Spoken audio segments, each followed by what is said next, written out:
Mbola amin'izay baolina kitra izay ihany fa skajy zazavavy kosa indray fedina ny Tompodakan'i Madagasikara nandritra iny herandro iny tanterahana teto Antananarivo. Androany no nitotsaina tetsy mikianja be ny Mahamasina ny lalao famaranana samy ekipa avy eto Analamanga moa no tafita tamin'izany lalao famaranana izany dia ny Asot sy ny MIFA izany ka zareo Asot no nivoaka nandresy tamin'ny isa 3-0 nisongadina idomona mpilalao an'ny Asot tamin'ity lalao famaranana ity.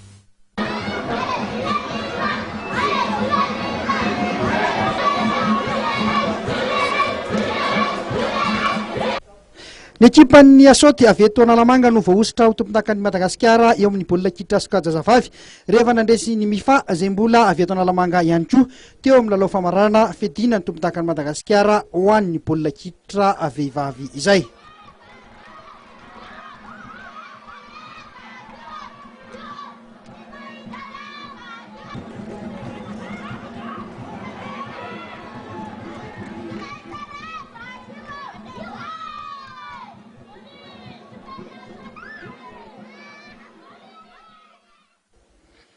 Resin'ny Asot manao akanjo fotsy tamin'ny isa 3-0 teto ny MIFA manao akanjo mavo.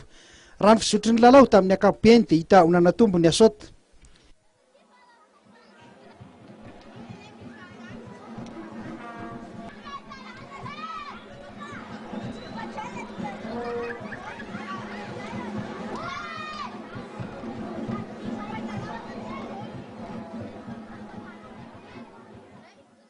Idomina avokoa no napiditra ny baolina telo tafiditra Asot.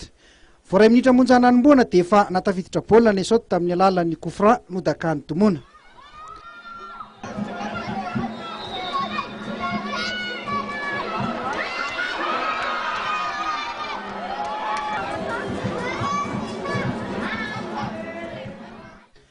Notoy ihany ny fanafiana ho an'ny Asot ka nanao fahadisona matetika ny vodilaharan'ny MIFA.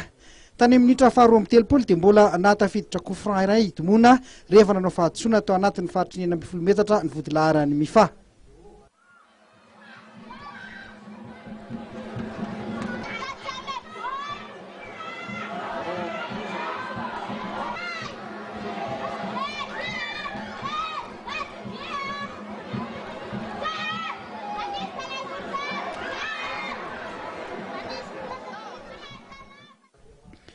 Folo minitra tsy ifaran'ny fizaram-potoana voalohany dia mbola natafiditra baolina indray idomina coup franc tsara fipetraka tany amin'ny 20 metatra teo amin'ny minitra 5:30.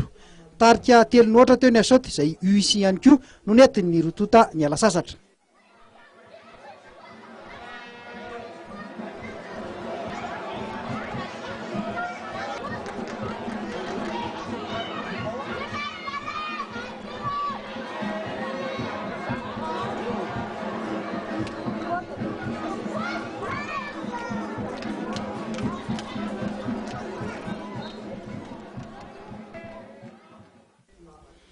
Teo amin'ny fizaram-potoana faharoa dia nanova tetikady ny MIFA nanafaingana sy namezivezin'ny baolina. Totoafy ny fanafiana ary nahitambokana izany ka natafiditra baolina iray izy ireo. Ny Asot kosa tetsakilan'izay dia niary ny tombony isa 3 efa azo ny nandritra ny fidirana voalohany fa tsy dia nanafika firy intsony.